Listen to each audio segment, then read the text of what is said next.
Hello stenographers. सूजी steno lab में आपका स्वागत है। मैं हूँ आपकी ओरेटर सूजी और आज मैं आपके लिए 80 वर्ड्स पर मिनट का डिक्टेशन लेके आई हूँ। तो चलिए वीडियो स्टार्ट करते हैं।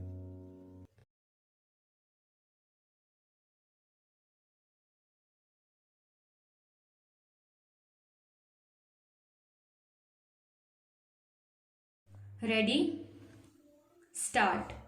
मजदूर क्षेत्रों में केंद्रीय श्रम मंत्री के इस कथन का स्वागत किया जाएगा कि सरकार श्रम सम्मेलन और स्थायी श्रम समिति के सम्मुख इस आशय का एक प्रस्ताव रखने जा रही है कि उद्योगों में मजदूरी को भी हिस्सेदार बनाया जाए।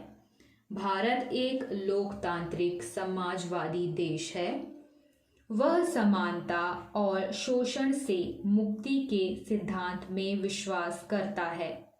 इसलिए यदि इस प्रस्ताव को स्वीकार कर लिया जाता है और उसके अनुसार औद्योगिक नीति का गठन किया जाता है तो इससे अधिक अच्छी और क्या बात हो सकती है।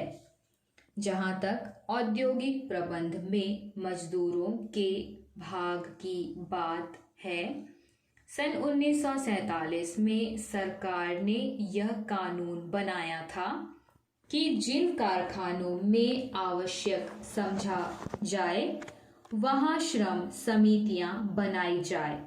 इसके पीछे उद्देश्य यह था कि ऐसे सुझाव दे सकें जिनसे मालिकों और मजदूरों में अधिकाधिक सहयोग हो सके।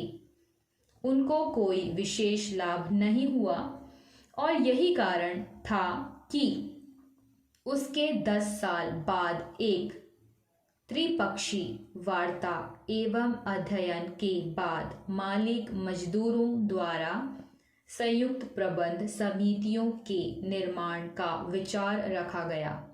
राज्य और केंद्र की सरकार द्वारा इस विचार के प्रचार के बावजूद यह विचार जड़ नहीं पकड़ पाया।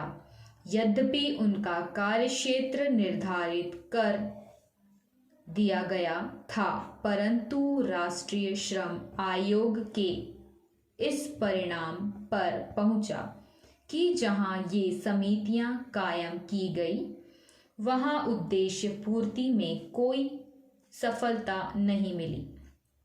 स्वयं श्रम मंत्री ने यह प्रकट किया कि केवल 35 सरकारी उद्योगों में इस प्रकार की संयुक्त प्रबंध समितियां कायम हो सकी और उनका काम बहुत निराशाजनक रहा।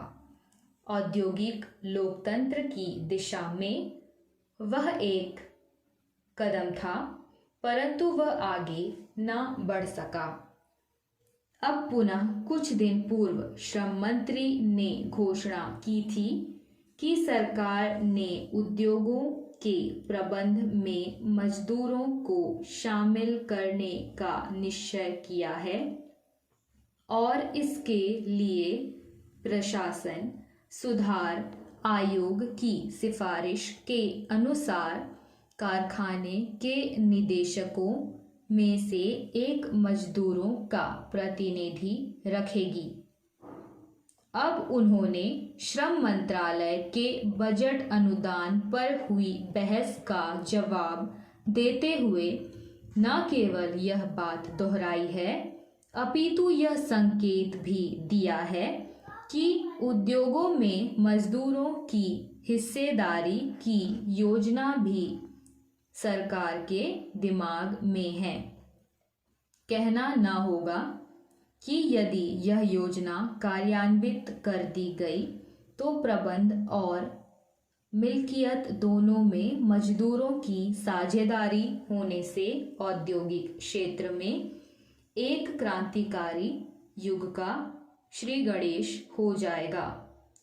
निजी क्षेत्र के उद्योग इस योजना का स्वागत नहीं कर सकते हैं क्योंकि इससे उनके मालिकों के लाभ को चोट पहुंच सकती है।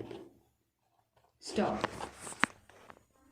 If you like my video, then do like us and also share and subscribe to my channel. Bye bye.